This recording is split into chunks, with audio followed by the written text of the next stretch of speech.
Good evening, Belize. It's Wednesday and you're watching News 5. I'm Sabrina Daly. Thanks for joining us. Here's what's making headlines tonight. Tragedy in the nation's capital as a late evening shooting in Belmopan claims the life of a Caribbean chicken delivery man. Police are investigating with robbery now emerging as a possible motive. Still in Belmopan, dozens of Belizean students are left uncertain about their future after American Northwest University quietly shuts down, following criminal charges against its operators in the United States. On the political front, the Briceño administration pulls the plug on the proposed 13th Amendment after weeks of mounting public pressure. Cabinet Minister Francis Fonseca is responding, defending government's decision and assuring that a new ombudsman will soon be appointed. And later tonight on our 5-point breakdown, we take a closer look at the growing U.S.-Venezuela issue and what it could mean for Belize and the wider Caribbean. These stories and more are coming up right after the break. Don't go away. We'll be right back.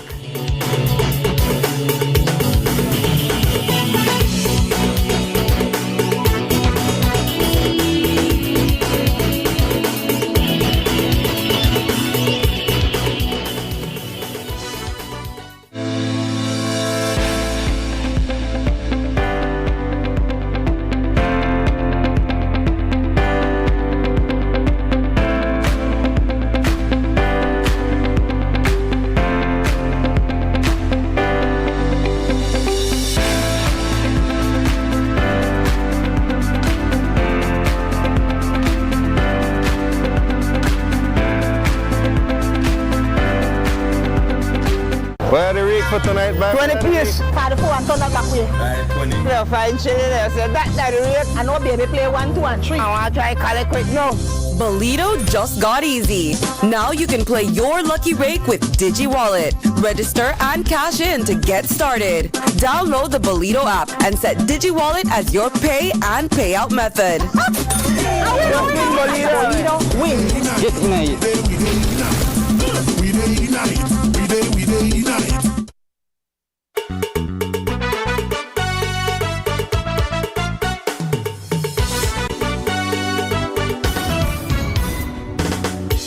This newscast is brought to you by the Belize Bank Limited.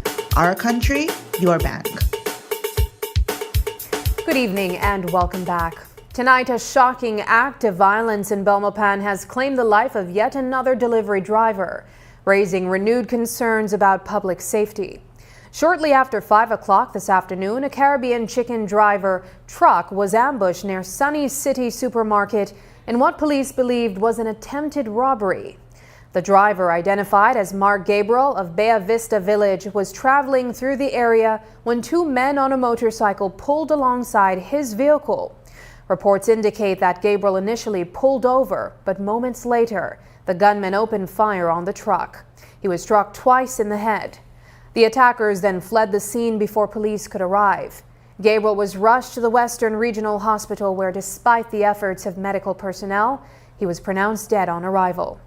This latest killing has sent shockwaves through the community and has drawn painful comparisons to a similar daylight robbery in December, when Sarita delivery drivers Reynard Garbut and Alexander Crawford were gunned down while on duty. Police say investigations into today's shootings are ongoing, and they are urging anyone with information to come forward. Meanwhile, the incident has once again put the spotlight on the dangers faced by delivery drivers and the growing threat of violent robberies across the country. We will continue to follow this developing story and bring you updates as more information becomes available. For dozens of aspiring doctors, the path to a medical career began at American Northwest University. But that promise has collapsed into silence and uncertainty. The school marketed itself as an international medical institution in Belize, offering accredited medical degrees, U.S. clinical rotations, and government recognition. Students bought in, investing thousands of dollars and years of their lives.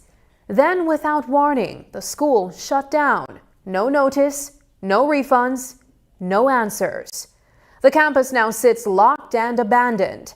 The Ministry of Education has since confirmed the school's charter expired in mid-2024 and was never renewed, while legal troubles overseas involving a senior figure have raised further concerns. Now facing financial loss and stalled careers, many students say they're afraid to speak out after being warned of possible legal consequences. Tonight, we examine how this happened and who is responsible when a medical school disappears, leaving future doctors in limbo. Reporter Shane Williams has the following story. American Northwest University, known as ANU, sold itself as an international medical school right here in Belmopan. On its website, the university promoted 4- and 6-year Doctor of Medicine programs, complete with clinical rotations in the United States, including Chicago. ANU also claimed recognition from the Ministry of Education and the Ministry of Health and Wellness, presenting itself as a legitimate pathway for students hoping to earn medical licenses abroad. For many students, those promises were enough to invest thousands of dollars and years of their lives. But then, without any warning, ANU went quiet. Students tell us there was no official notice, no guidance on what to do next, and no refunds. When we went to campus today, what we found was an abandoned building, fenced off and chained shut. No staff, no classes, and so far, no answers. The uncertainty surrounding the school deepens amid legal troubles overseas involving one of its senior figures. According to a report by Becker's AAC Review, an Illinois physician has been charged with more than $1 million in alleged Medicaid and Medicare fraud. The article reports that the physician is accused of billing for medical services he did not personally perform. including allowing an unlicensed individual described as a student from a non-certified medical school to treat patients while he was out of the country. Now, it's important to be clear here. The Beckers report does not name American Northwest University, and it does not directly tie that fraud case to the school's operations in Belize. But those charges appear to have raised serious questions about whether the institution could continue operating. So, we went looking for answers. We visited the Ministry of Education and the Tertiary Level Institutions and Accreditation Unit, the body responsible for overseeing post-secondary schools. While we couldn't get an on-camera response, by this evening the ministry did issue a statement, and the Ministry of Education spoke with us about the options now being explored for students caught in the middle. We believe that this matter will be resolved very quickly. The reality is that the charter of the university expired in June of 2024, I believe, as far back as then. And it was not renewed. I think the ministry had been trying to work with the university to try to ensure that they meet the terms and conditions of that charter before a renewal could be made. That has not been successful thus far. So the decision was made not to renew the charter. And we are working with the students, their families. We're working along with the University of Belize. As you know, the University of Belize recently opened a medical school. So we're engaged with them and the students to see what solution can be found in terms of having those students transfer, if you like, to the University of Belize Medical School. There's still much to be resolved, and significant money students are trying to recover. But despite widespread concern, many students remain afraid to go on record. They tell us they were warned against speaking publicly, fearing legal consequences. In a message shared with our newsroom, the director of the institution stated that anyone speaking about the school's operations could face action under defamation law, insisting the school has evidence of its legitimacy. Despite operating without a charter since 2024, the warning has had a chilling effect, leaving students anxious not only about their education, but about speaking out. We reached out to the individuals listed as employees of American Northwest University, but all declined to comment. We will continue following this developing story and bring updates as more information becomes available. Shane Williams reporting for News 5. An 8-year-old boy is recovering after being hit by a motorcycle while crossing the street in Hopkins Village. Carter Benedict, a Standard 2 student at Holy Family RC Primary School, was struck as he crossed the road with classmates shortly after school dismissal on Tuesday. Benedict suffered serious leg and head injuries and was rushed by ambulance to the Southern Regional Hospital for emergency care. His family says he is now in stable condition. Police have taken the driver into custody as the investigation continues. Earlier, we spoke with Carter's mother, Dai Martinez, who shared more about her son's condition. Yesterday around 4, his teacher had called me and told me that Carter got hit. So I had asked her, how did he get hit? She told me that they said he got hit, so that I should meet them at the health center. So when I went to the health center, they had just arrived. Like the teachers brought him to the health center. That's when I saw his leg, like his back muscles came out.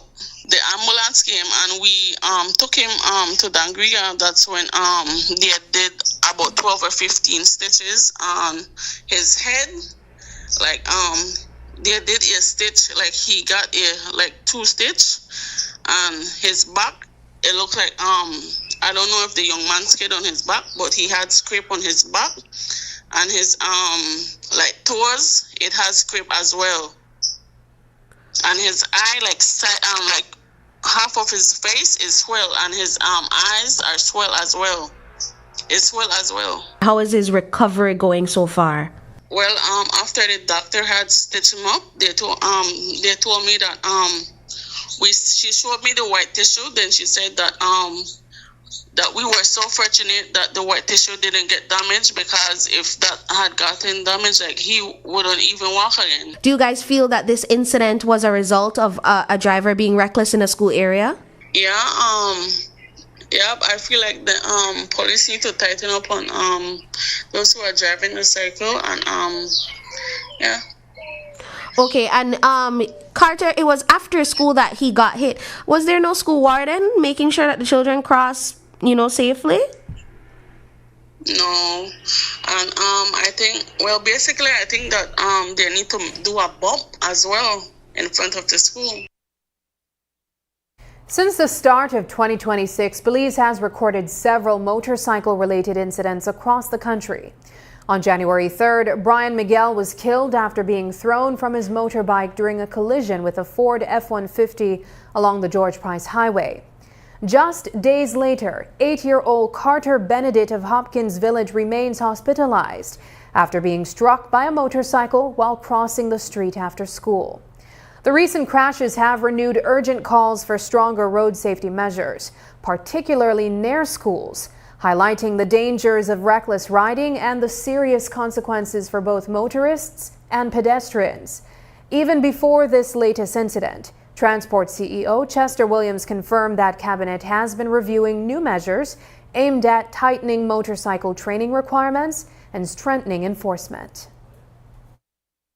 The Cabinet have decided that we revisit the whole process and see what government can do to subsidize or to help in ensuring that those persons who are licensed motorcycle riders for maybe 2 to 5 years with infraction, they may undergo a certain part of the training, and those persons with less than 2 years and new applicants may undergo the full training, with them being subsidized by government. So our ministry already put together an information paper that will go to Cabinet at its next meeting, I think next week, for consideration. So I believe that after next week's Cabinet meeting, we should be able to have a definitive direction in terms of how we will approach the training for motorcycle. But again, like I said to you before, that the Prime Minister himself have recognized that the training is essential. And so there is no difficulty for us to be able to get the support from Cabinet in making sure that we train our people so that they can be more safer on our highways. I'm happy that last year we had a reduction in these incidents. And again, it happened because of the tough approach we took for the last quarter of last year, where we had a lot of enforcement. And again, enforcement is going to be stepped up this year. We have received the approval for some additional officers, and we have also done a Cabinet paper that will also go to Cabinet next week, requesting additional traffic officers. So we're trying to take the department to at least 200 persons, where we'll be able to do 24 hours enforcement on our highways. And again, this will come with additional resources, including body cams for the officers and dash cams for the vehicles. We'll be looking at speed guns, we'll be looking at breathalyzers, and things along the line. And now an important update for Belize's growing drone community. The Belize Department of Civil Aviation says it's heard the concerns loud and clear.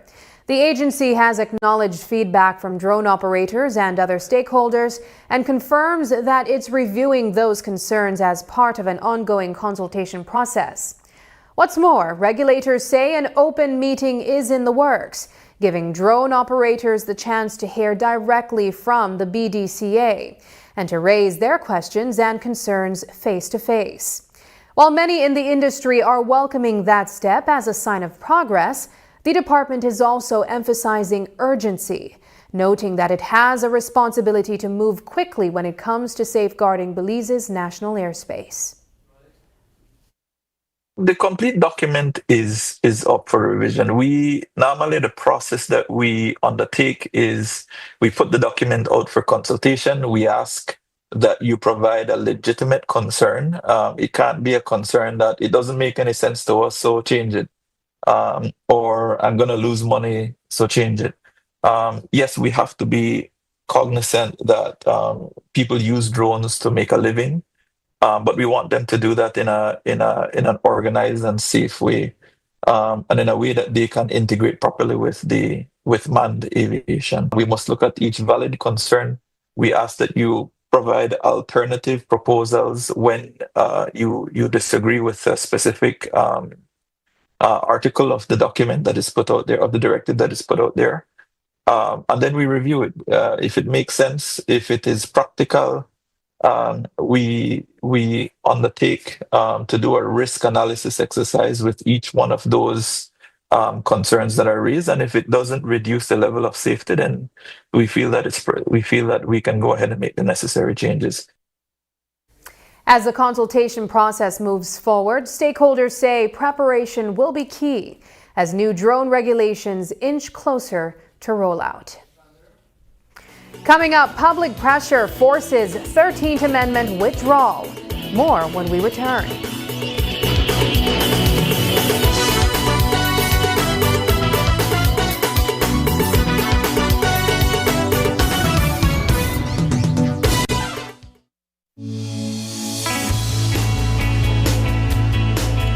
As the year comes to a close, let's reflect on a year defined by progress, resilience, and a commitment to people. Throughout 2025, the Belize City Council remained focused on delivering tangible results while laying the groundwork for a smarter, safer, and more resilient city. This year, physical infrastructure remained a cornerstone of our work. A total of 17,437 linear feet of street were successfully rehabilitated using chip and seal or concrete construction, improving access and mobility across neighborhoods. In addition, a total of 350 manhole covers were replaced. Our sanitation and drainage efforts have also been intensified. This year, our team recorded 94,229 linear feet of drains dug and cleaned, strengthening flood mitigation and public health outcomes. To better serve residents, our fleet capacity expanded significantly. This year saw the addition of 5 electric pickup trucks, 7 diesel pickups, and 3 utility trucks, enhancing service delivery to our residents. The council also received a second garbage compactor truck, generously donated by the government of Japan, joining the first compactor previously donated. A third compactor was purchased to further strengthen night crew operations and our fight against garbage hotspots. As part of our broader smart city initiatives to improve traffic management and pedestrian safety, new traffic light systems were installed at the intersection of Vernon Street and East Colette Canal and corner King and Regent Streets, bringing the city's total to 9 systems. We continued our city beautification efforts and, in collaboration with the Belize Tourism Board, planted 10 royal palms at Battlefield Park. Our commitment to social infrastructure continues to translate into meaningful community impact. As part of our community wellness efforts, we delivered more free health clinics and health fairs, supported initiatives like the Autism Walk and World AIDS Day, and co-hosted sporting events like the 2025 Belize City Half Marathon and the annual Triathlon.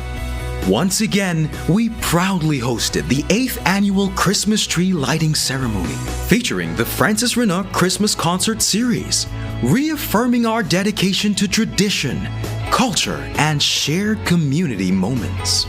Local economic activity grew through our downtown super sales, continuation of the Mahogany Street Marketplace initiative, and new community events, creating opportunities for over 120 small businesses and local entrepreneurs. One of those new events is the Midweek Wind Down Series, a fresh way for residents to connect, network, and unwind. Our property tax incentive program offered meaningful financial relief with structured discounts throughout the first quarter and a 35% discount for senior citizens year-round.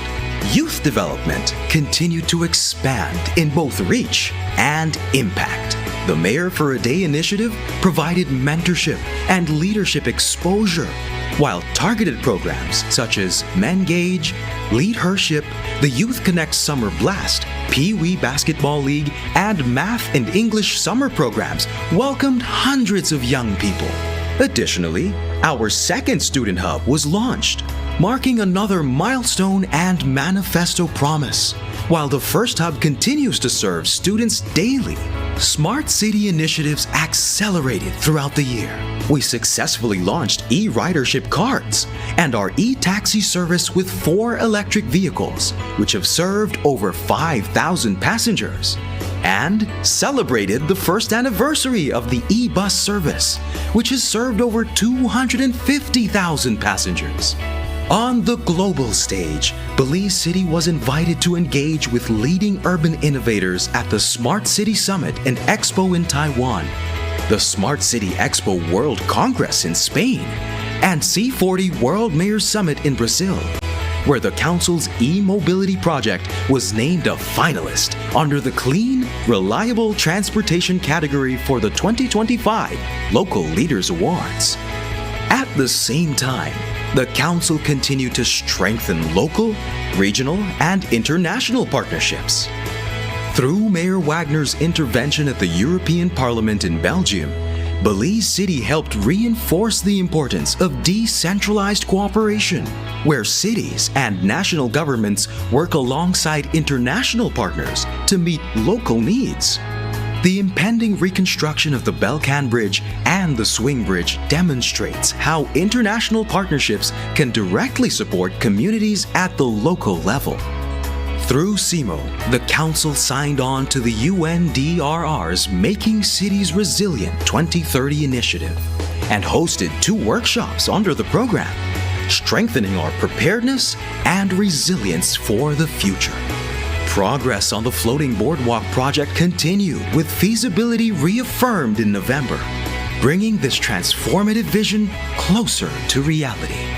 Looking ahead, our focus remains on strategic infrastructure development, expanding digital access and services, advancing the Floating Boardwalk and Yabra Fish Market revitalization, and continuing to grow our e-bus fleet. On behalf of Mayor Wagner, the City Councilors, and our entire Belize City Council family, we thank you for your trust, your engagement, and your belief in what we can achieve together. Here's to continued progress in 2026. Your Belize City Council, always about the people. The proposed 13th Amendment certainly stirred the pot nationwide. From town halls to public forums, many Belizeans made it clear they weren't convinced. Critics from across society argued the amendment missed the mark, saying it didn't tackle the real roots of crime and instead raised serious concerns about civil liberties. One of the strongest voices pushing back was the National Trade Union Congress of Belize, the NTUCB, which repeatedly warned that the proposal will end up hurting everyday citizens rather than making communities safer. And tonight, there's a major development. The NTUCB has confirmed to News 5 that the government has now essentially scrapped the 13th Amendment. The 13th Amendment, another grave concern for NTUCB and workers. We have legal-minded persons in NTUCB, and they, along with the senator for NTUCB, brought this issue up and brought it to our members. The concern is that we do not see it fixing or being a fix to the solution of crime, especially in Belize City. To us, it would just be a detriment to regular citizens. So the concern was brought up to the Prime Minister again, and the Prime Minister stated, and I will read what he had said, that it will no longer be achieved as an amendment to the Constitution, but instead will be made to the changes to the Criminal Code that will require SOEs to be approved through National Security Council. And for that is more progressive, that is more inclusive of ensuring that the matter is addressed the way it should be addressed. Regular citizens should not be caught up in these SOEs when you're just conducting your day-to-day business. Belize is still without an ombudsman, and that's raising serious concerns. The position, which many see as a last line of defense for everyday citizens facing unfair or illegal treatment by public authorities, remains vacant after the previous ombudsman's contract was not renewed. Now the National Trade Union Congress of Belize is sounding the alarm, warning that this absence weakens accountability and leaves vulnerable citizens, especially those who cannot afford a lawyer, with fewer options for justice. That is the main concern we have, that the country is without an ombudsman again, because we know in previous years that was the case. And the ombudsman, as we all know, is a very important office. I think one of the most important offices in this country, because that is where regular people like me and you can go to when we find that we have been treated unfairly or illegally by public service in itself, by the entire country, whichever department we go to, or organization, or even the police or wherever. That is our legal person we can go to. If we cannot afford a lawyer, that is where we go and we get assistance. When it comes to the renewal of the contract, I cannot make any specific comment on that. If that was the case, because the ombudsman chose to do his job the way he was supposed to do his job, then that is a very negative perception of what the government would have been displaying, because that issue should not be touched when it comes to any entity, right? The ombudsman has that within the constitutional right to do his job, and that is what he was doing. But that is the perception that the public is getting out there, then it's a bad perception. Foreign Minister Francis Fonseca, a senior cabinet member, also weighed in on the vacant ombudsman post. Fonseca argues that the government was under no obligation to renew the former ombudsman's contract. He also indicated that a new ombudsman will be identified and appointed within the next few weeks.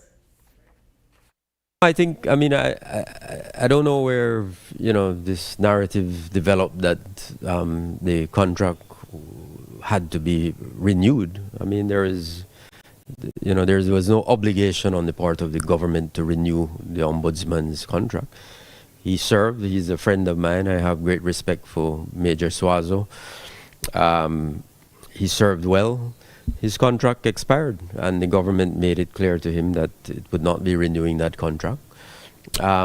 It's only been a week, really. His contract expired on the end of December, so it's only been 1 week that we've been without an ombudsman. I'm very confident that in the next few weeks an ombudsman will be appointed, a new ombudsman will be appointed. Sometimes we forget, but I can recall under the UDP administration where we didn't have an ombudsman for, I think, 2 years. We didn't have a contractor general for 2 years. We didn't have an integrity commission for 2 years. None of those things have happened under this administration. And we will make sure that we fill the post of ombudsman with someone who is qualified, competent, and who will enjoy the trust and confidence of the Belizean people. The president of the National Trade Union Congress of Belize, Ella Waite, is pushing for more direct talks with the government. She's calling for quarterly meetings with Prime Minister John Bersenio and his team, saying consistent dialogue is needed to make sure public funds are being used wisely and effectively. But the big question tonight, will the Bersenio administration agree to those regular sit-downs with the country's largest umbrella union? We had suggested this from the get-go when we first met with him in November 2024, that we wanted to have quarterly meetings. This allows for this communication and this clarification of national issues with workers, because we represent workers, and the government. It will avoid having disruption in government service, disruption with employers and employees, because we get to an understanding. We are welcome to sit around the table. We want to be partners with government. We need them and they need us to make sure this country is a very productive country. Again, like I mentioned before, we have limited resources. We have to spend these resources wisely, because when workers say we want a salary adjustment, we want increase in paternity leave, in maternity leave, in social security benefits, it has to come from these limited resources. And so the government has to spend the limited resources effectively and efficiently, so that when we ask for these things, it can be afforded to us, right? So that is why it's important that citizens ensure that they keep up with national issues and they take part in the discussion. And for us, quarterly meeting with the Prime Minister and his team will ensure that this happens. We're learning tonight that dozens of police officers could be owed money that they've been waiting on for months and, in some cases, years. News 5 has been reliably informed that as many as 24 officers who were transferred or promoted are still waiting for their transfer grants, housing allowances, and salary adjustments. In one case, an officer promoted and transferred to Belize City more than a year ago is reportedly still waiting for any increase in pay or allowances, even as the cost of working far from home continues to add up. In another, an officer transferred from Belmopan to Belize City has been waiting for nearly 2 years, commuting daily and still without those promised payments. When we reached out to the Ministry of Home Affairs, Chief Executive Officer Rear Admiral Elton Bennett told us he was not aware of the delays, but stressed that there has been no change in policy and that officers will receive what they're entitled to. The president of the National Trade Union Congress of Belize, Ella Waite, also weighed in, saying the union is ready to support the affected officers as they seek answers and relief. We at NTUCB, we are open to this discussion. They can reach out to us. Our number is all over our Facebook page, all over social media. We can assist, but if we don't know what the issue is, we cannot assist. Remember, we don't represent just unionized workers. We represent workers of this country. But for us to know what is happening, they need to reach out to us. Or if they feel more comfortable going directly to the Public Service Union, they can do that as well. But Adina, as you know, is always available and he's always willing to stand up for public service our workers. So they can reach out and we will definitely see how we can help, because that should not be an issue in this time and age. With technology, that should not be an issue. And if it comes from being vindictive, then that is definitely something that we would stand up for as NTUCB. After the break, Venezuela, oil and power. Is the Monroe Doctrine back? But first, here's the latest weather update from the Belize Met Service.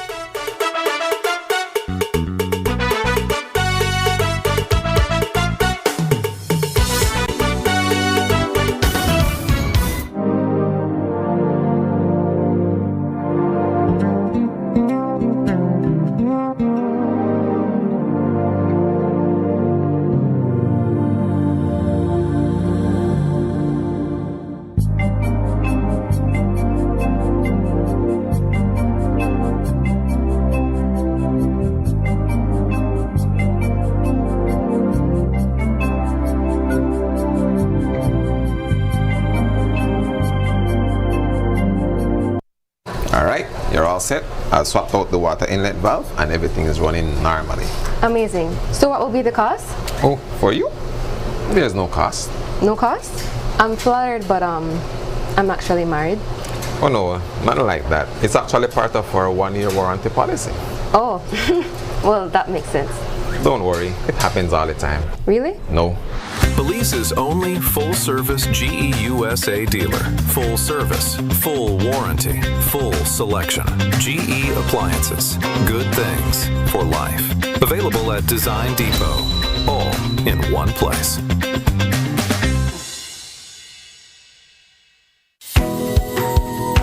In the heart of the Cayo district, Calico Jacks is proving that sustainability and success can go hand in hand. When Calico Jacks wanted to move to solar energy, the biggest difficulty for us was the finance. Belize Bank believed in our vision, and we are very happy and grateful that they gave us this opportunity for the financing. Through the Credit Risk Abatement Facility, a partnership between Belize Bank and the CARICOM Development Fund, small and medium businesses can access financing for renewable and energy-efficient solutions with reduced collateral requirements. Here at SCSB, we're grateful for Belize Bank to make it easier for our clients to go green. We're proud to work with businesses like Calico Jacks to help them lower their costs and their carbon footprint. At Belize Bank, we are powering Belize's transition to renewable energy, one business at a time. Together with our partners, we're making sustainable financing accessible for all. Belize Bank, financing a greener, stronger Belize.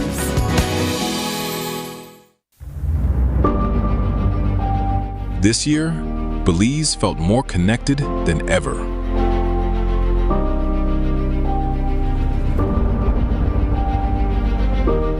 We stood with the moments that shape us, our culture, our youth, our stories.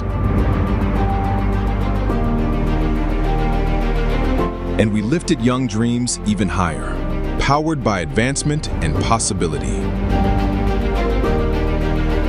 Everywhere, Belize is growing, and as the nation evolves, so does the way we connect.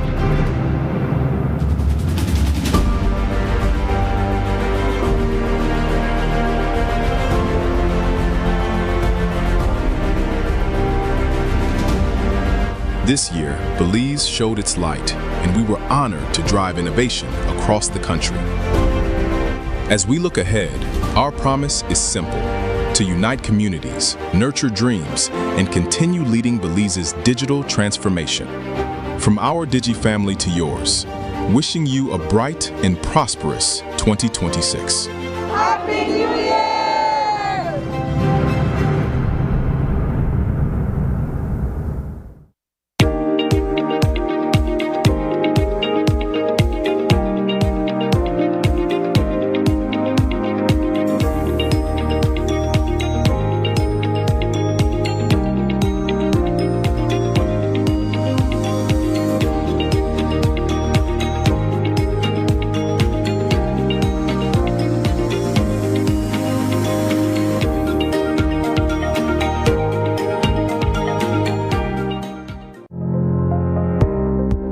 We all know the importance of running water and proper drainage in your home. That's why we rely on a fully functional plumbing system. At Benny's, we have all the plumbing supplies and accessories you need. Our pipes, fittings, valves, and adapters are made from durable quality materials. Remember to wash your hands with clean running water from your faucet. We have kitchen and bathroom faucets in various styles and finishes. Whether for installation or maintenance, make sure to use recommended PVC cleaner, solvent, and Teflon tape to fix or prevent leaks. We also have the tools to get the job done. For all your residential, commercial, or industrial plumbing needs, shop at Benny's. Quality and savings.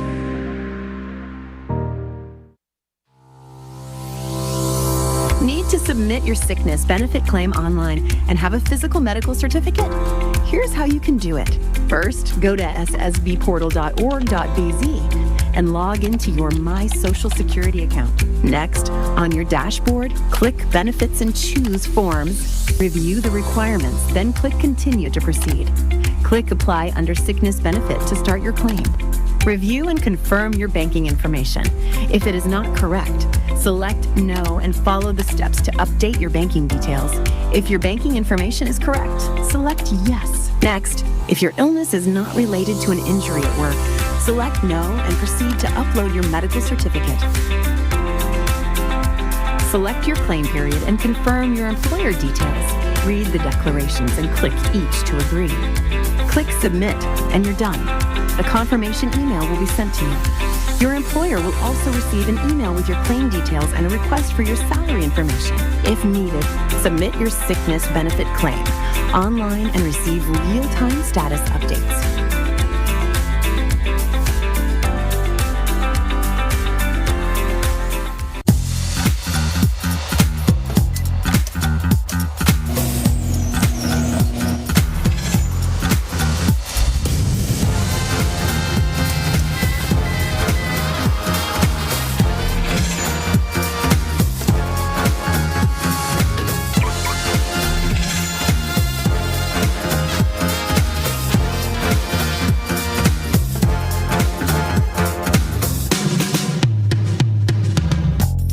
Introducing BB Insurance. Built for Belize. Your security, our priority. Venezuela is back in the global spotlight, and it's not just because of its oil. Once again, the country finds itself at the center of a geopolitical storm fueled by power struggles, pressure from Washington, and deep questions about leadership and accountability. Allegations ranging from narco-terrorism to human rights abuses continue to swirl around President Nicolas Maduro and his inner circle, even as dramatic claims involving U.S. actions add to the sense of uncertainty. At the same time, the region is shifting. Belize restructured its Petrocaribe debt, and the United States signals renewed interest in Venezuela's vast energy reserves. Together, these developments raise a bigger question. Are we witnessing the start of a new phase of U.S. influence in the Western Hemisphere, or the modern revival of the Monroe Doctrine? We take a deeper look at the issue in this week's 5-Point Breakdown. Here's Paul Lopez.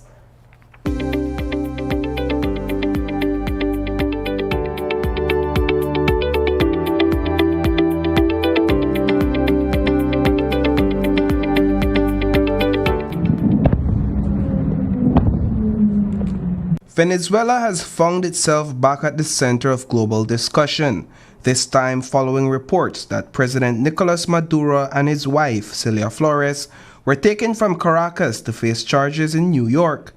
While the South American nation sits more than 1,500 miles away from Belize, the ripple effects of what happens there have been felt much closer to home. Despite the distance, Venezuela's political drama continues to intersect with our own regional and national interests. Belize and Venezuela, President Maduro and I, on behalf of Venezuela and Belize, have agreed on restructuring the terms for Petrocaribe debts, which will reduce the amount Belize owes under Petrocaribe by anywhere between Belize $267 million and $327 million. Under the Petrocaribe agreement, Belize received millions of dollars worth of oil from Venezuela, a debt the country still owes. That 2022 debt restructuring was so substantial, it reduced Belize's debt to GDP ratio by 6%. Oil is the backbone of Venezuela's economy. The country holds the largest oil reserves in the world by a wide margin. That reality came sharply into focus after the U.S. removed President Nicolas Maduro and his wife, with President Donald Trump openly signaling America's interest in Venezuela's vast oil wealth. We're going to have our very large United States oil companies, the biggest anywhere in the world, go in. Was the ultimate goal to seize control of Venezuela's oil resources, and when the U.S. stepped up its military footprint in the Caribbean in 2025, was that part of the plan? The Monroe Doctrine, proclaimed by U.S. President James Monroe in 1823, was a U.S. foreign policy stating that further European colonization or interference in the Western Hemisphere would be viewed as hostile, while the U.S. would stay out of European affairs. Calvin Tucker, who works for Britain's only socialist daily newspaper, has witnessed 4 elections in Venezuela, including the 2024 vote. He believes what we're seeing now is the Monroe Doctrine re-emerging, stripped bare.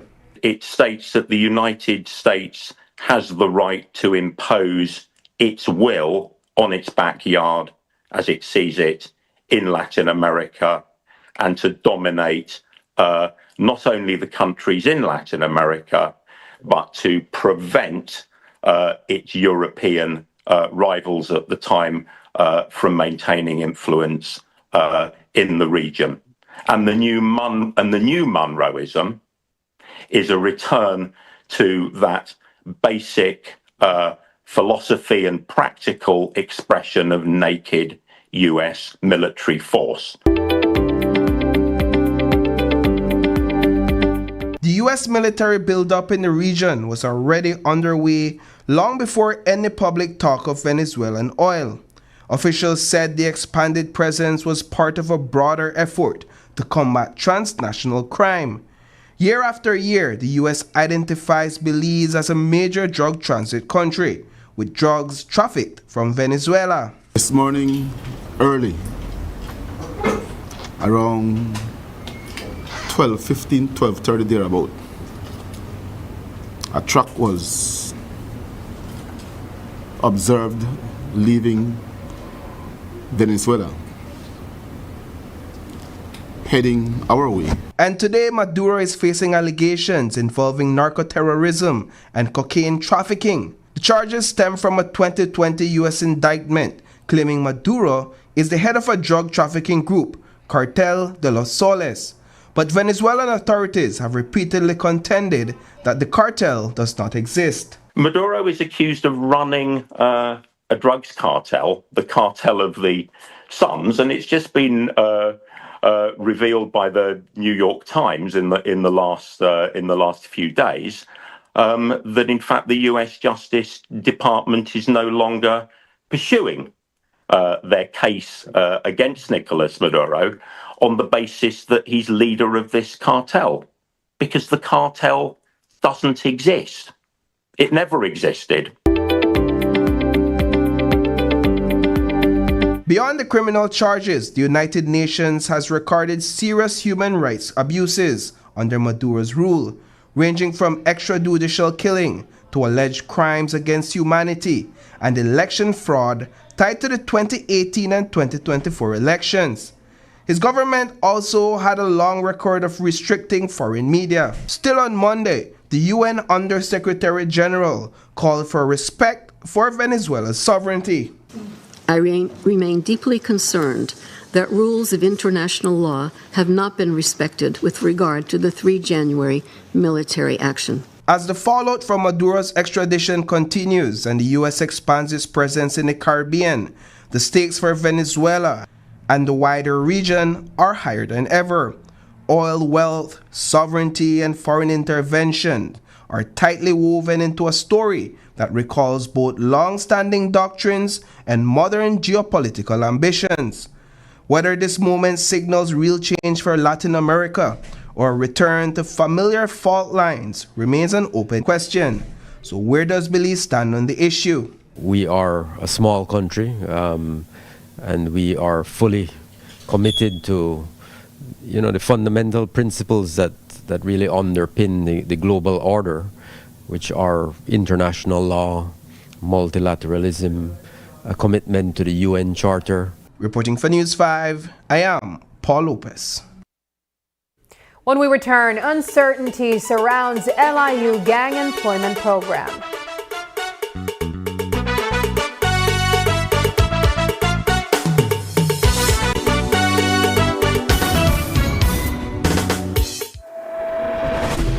How can a precision-engineered and sustainably made tire change your world?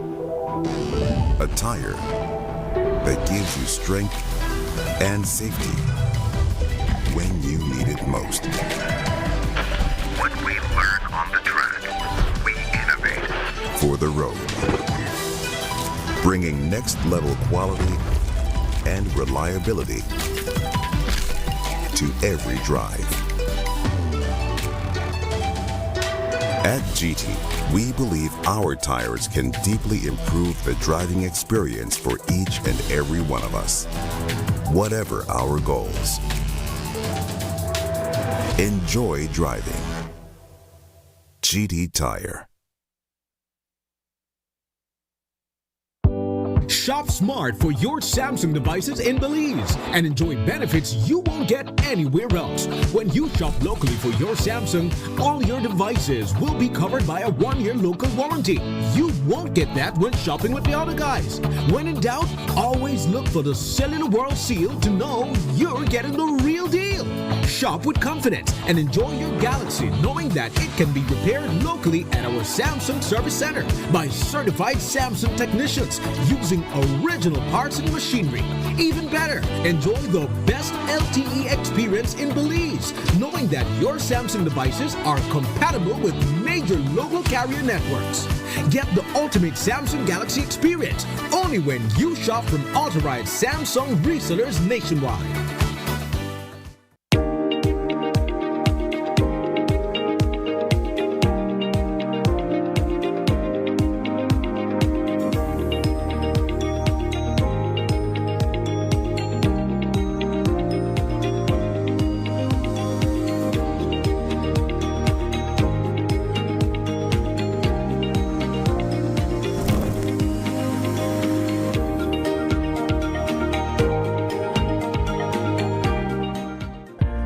This year reminded us that our work is so much more than communication. It's connection. Every time we supported a school, a youth program, or a community event, we felt the heartbeat of Belize. We met students who just needed someone to believe in them, and families grateful for a supportive hand. We saw communities welcome SMART not just as a brand, but a trusted friend.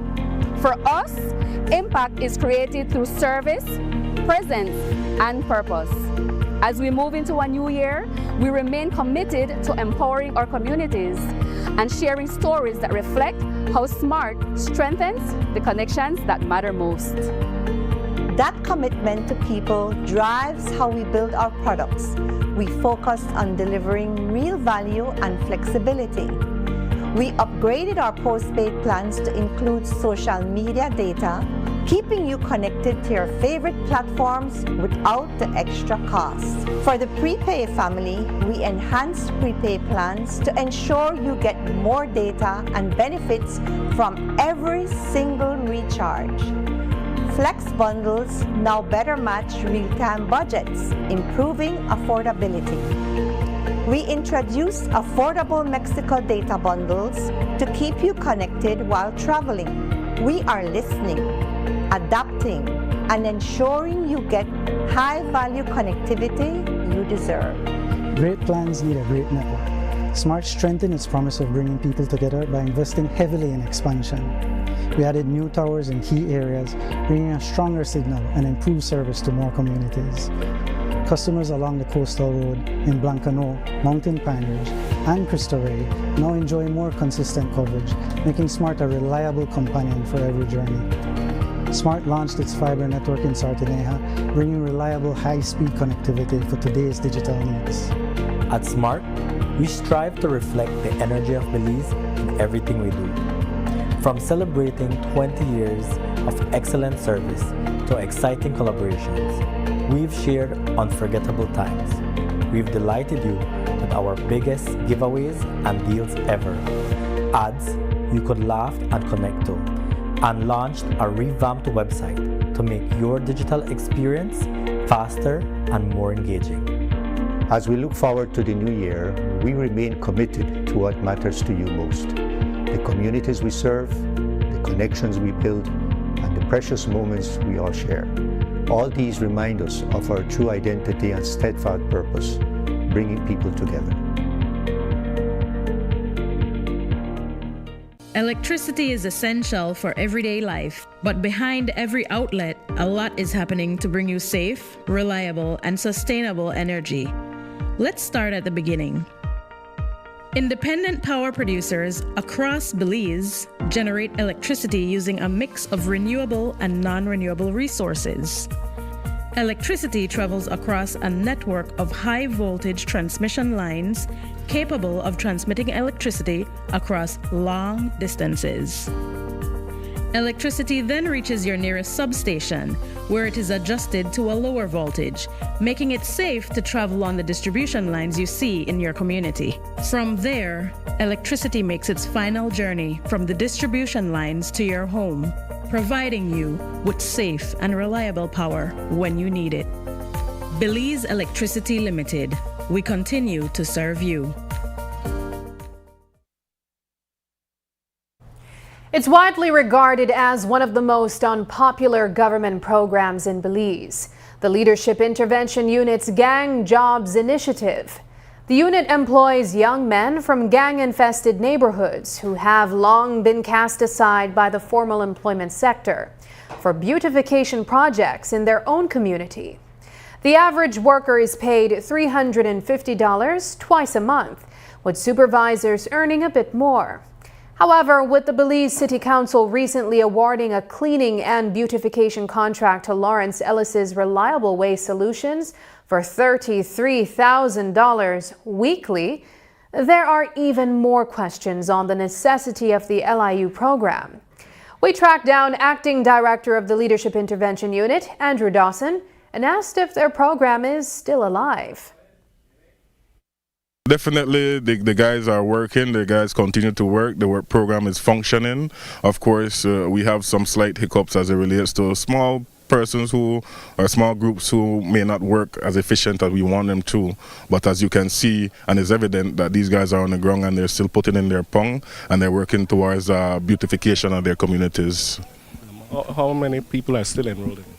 I would say about 350 persons from within Belize City, various communities, are part of the community beautification program that works towards giving them civic pride, gaining civic pride within their community, working towards identifying open lots, parking lots, parks, playground, school areas where they can give a little hand to beautify the community where they reside, because changing the ambience of the community also affects what their mindsets are, or how they think, or how they operate, because their environment speaks volumes to how it's conducive to the development of the persons, and also recreational spaces, and ensuring that there's places where people can go and enjoy themselves peacefully without violence. It is very challenging, as I said, because a lot of the time what we do is not something that is accepted to the wider public, but I know those who benefit from the different sessions and conversations that we have understands the importance of the Leadership Intervention Unit and the conflict trace team.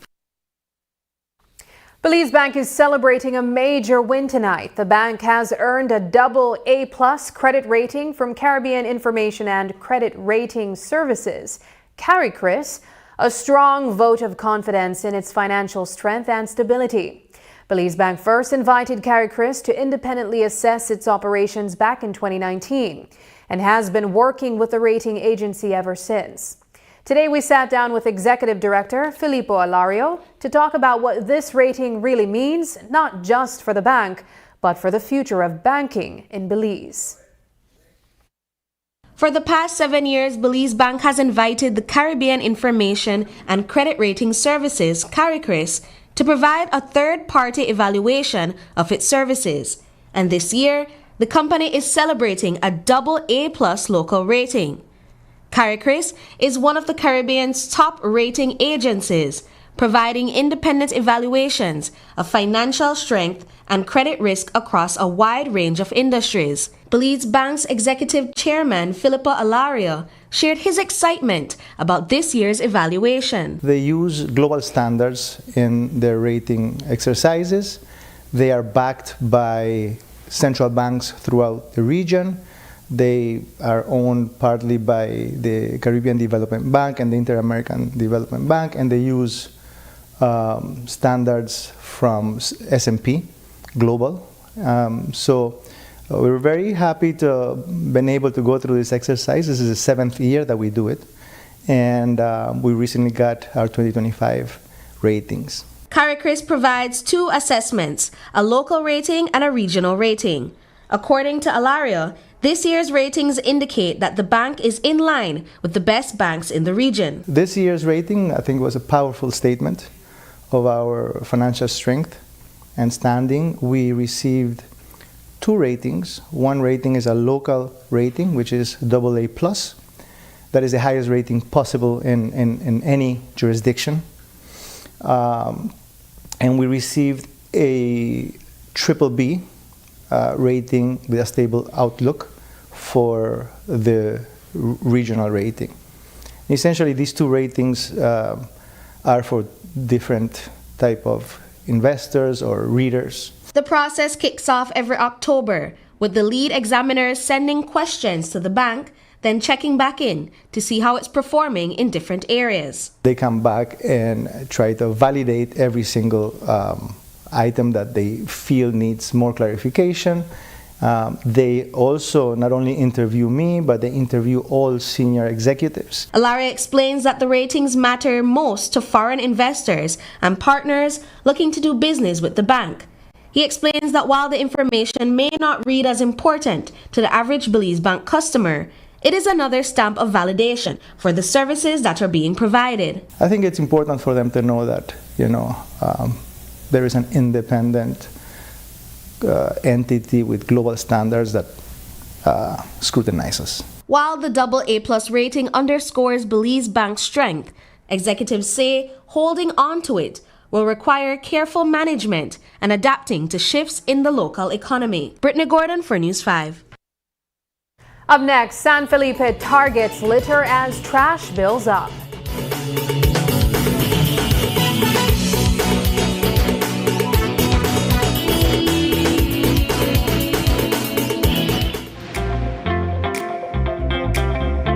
With RF&G Insurance, you can request a quote, renew a policy, purchase a policy, and even file a claim effortlessly with WhatsApp. Here's how. WhatsApp the words "Get Started" to 670-8700. We will prompt you to select the service that you are interested in. Select the service and answer a few simple questions. An RF&G representative will process your request and follow up with you when your transaction is completed. It's that easy. Skip lines and WhatsApp us. Remember, it pays to get it right with RF&G Insurance, a Road Group company.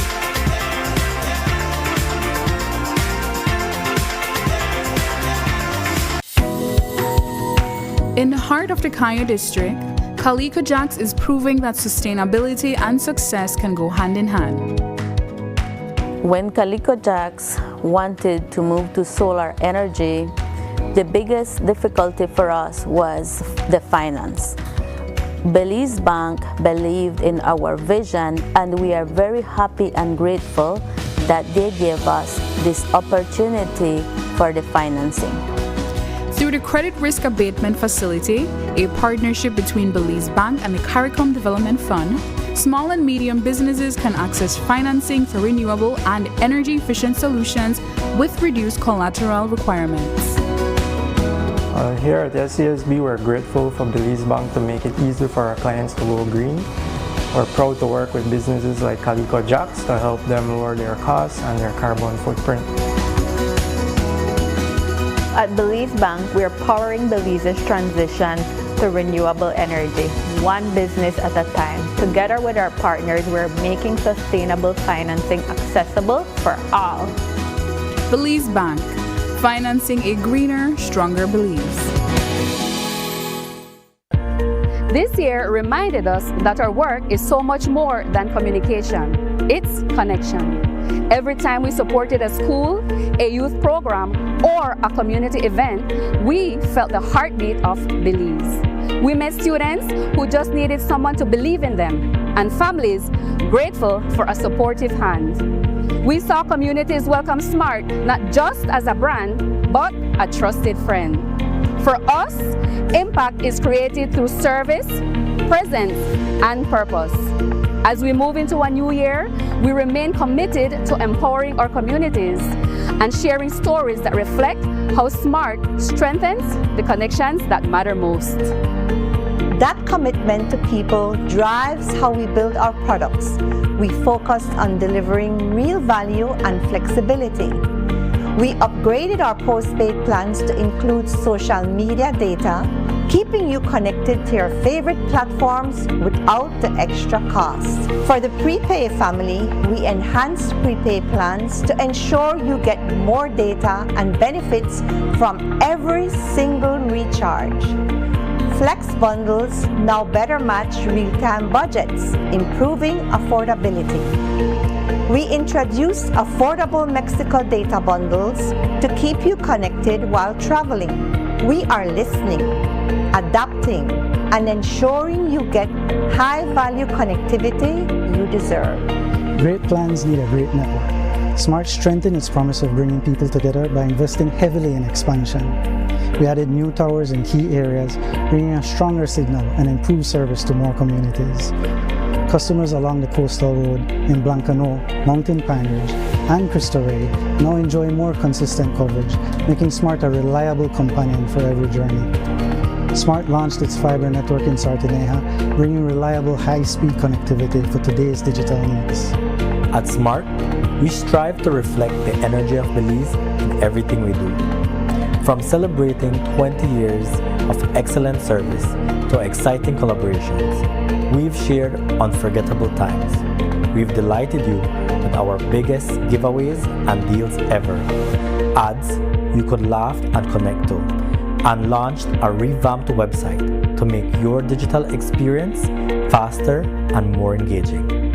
As we look forward to the new year, we remain committed to what matters to you most: the communities we serve, the connections we build, and the precious moments we all share.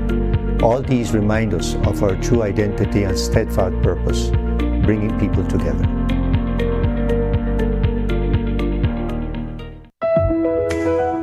Start your day the right way with your Morning Boost. Get moving with energizing workouts, refreshing yoga sessions, and easy tips to keep your mind and body in balance. From fitness to personal growth and positivity, we're here to kickstart your mornings with motivation that lasts all day. Wake up to wellness. Your Morning Boost every weekday at 6 a.m. only on Greater Belize Media. Unwrap the joy of crystal clear picture and sound from Aiwa, the brand that offers you affordability and exceptional quality. Aiwa has a wide range of exceptional products to choose from, such as TVs, speakers, headphones, home appliances, and much more at affordable prices that won't break the bank. Enhance your audio-visual entertainment experience with Aiwa, and for your convenience, parts are readily available in country for hassle-free maintenance. You can find Aiwa products at your local electronics store countrywide. Choose Aiwa, the best in home entertainment and household appliances.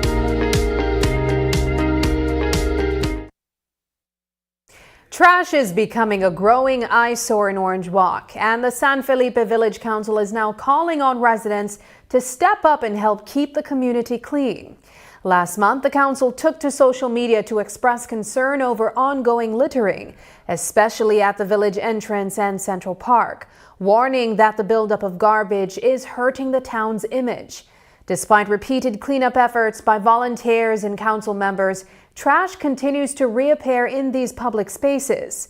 The council is making it clear that improper garbage disposal can result in fines, and residents are being urged to take responsibility for keeping their community clean. Earlier today, we spoke with Vice Chairman Ricardo Dominguez, who shared how residents can do their part to keep the village clean. We used to have like a dump for garbage, but we just have it like for a portion of time because the owner of the land give us permission, but all of the time he goes to his land, people are throwing the garbage outside of the dump site, so he decided to close it. So after that, well, people they just decide, okay, this is a good place to dump the garbage. They don't care if it's the roadside or other places. No, we have our own truck. I will fill it up with the garbage and go dump it to illegal place, which I think is good. And then I spend more time, more money, because the truck only charge you $5 a week in San Felipe, and I think nobody will do that for that price. And then he goes all around every week, like Mondays, he goes around the village and picking the garbage up. And then who want to pay, they pay for that, no? But a lot of people, they take their time and they just fill their truck and do it on the roadside. And what they have right now is in the entrance of the village, and that's not so good. It doesn't look so nice. A lot of people that will see it, they don't want to get themselves into problems, and then they won't say the name who is doing it. Okay, so how are you guys addressing it then in terms of getting the area cleaned up and stopping people from doing it? Well, normally when that happens, we normally get our own time and do it, right? And then we hire, let's say, like a tractor. Last time, MITH can come and do it. They clean it very well, and then it's all over again the same way. It's messed up again. Meanwhile, in Caledonia, residents say they've had enough. Frustration is continuing to grow over a long-standing garbage problem at the village entrance, where roadside dumping persists despite repeated cleanup efforts and posted warning signs. Community members say the situation has become more than just an eyesore. They warn that the buildup of trash, made worse by division and neglect, poses a danger to both motorists and residents, while also leaving a poor first impression of the village. Earlier, we spoke with Caledonia Village Council Vice Chairperson Dosia Chan, who stressed that keeping the village entrance clean remains a top priority. She also cautioned that if the dumping continues, the council may have no choice but to seek assistance from police to address the problem. We really had a dump site which was, I would say, in a mess. Now, since we won the village council, we decided we want a change. We want our village to be kept clean all times because the garbage site is in the entrance of Caledonia. So we need to keep it clean and have so that the visitors and also the villagers, we can appreciate something very good. Now, in this case, on Sunday, we went and then cleaned up the area. We left it very, very clean. On Monday, we went again, and along the roadside, there were several bags of garbage. Even though the pot was clean, people are still throwing garbage by the roadside. I don't know if this is politics, if this is something that the people are trying to let us down. I don't know what is the intention. We went and we put some signs. People are still not respecting what we are doing. So I am calling the attention of all villagers to be conscious and to put the garbage in its proper place. If this is not done, then I think that the council will have to take serious actions against these people. What kind of serious actions? Well, we have to consult with the officials, police officials, and investigate what actions we can take so that we can stop the people from doing this mess again. Before we leave you, here's tonight's viewer's voice. On our first story, Belmopan robbery leaves delivery driver dead. Joe Maurice Grand commented, "I wonder when these companies will start have guards with them poor truck drivers that are out delivering and such." On the topic, 8-year-old lucky to walk again after being struck by motorcycle. Shani Rocha shared, "I'm a sue the person as soon as I find out who. Cause as drivers, they should pay attention to their surroundings. Speedy recovery." And finally, Caledonia considers police help as roadside dumping persists. Jessica Amaya de Bacab shared, "It's sad that people don't pay attention to the signs telling them not to litter." Thank you for engaging with us online. Your voices shape the national conversation. Keep those comments coming, and we'll continue to feature them right here. And that's the news. Tonight's broadcast is available at greaterbelize.com, on our Facebook, and on YouTube.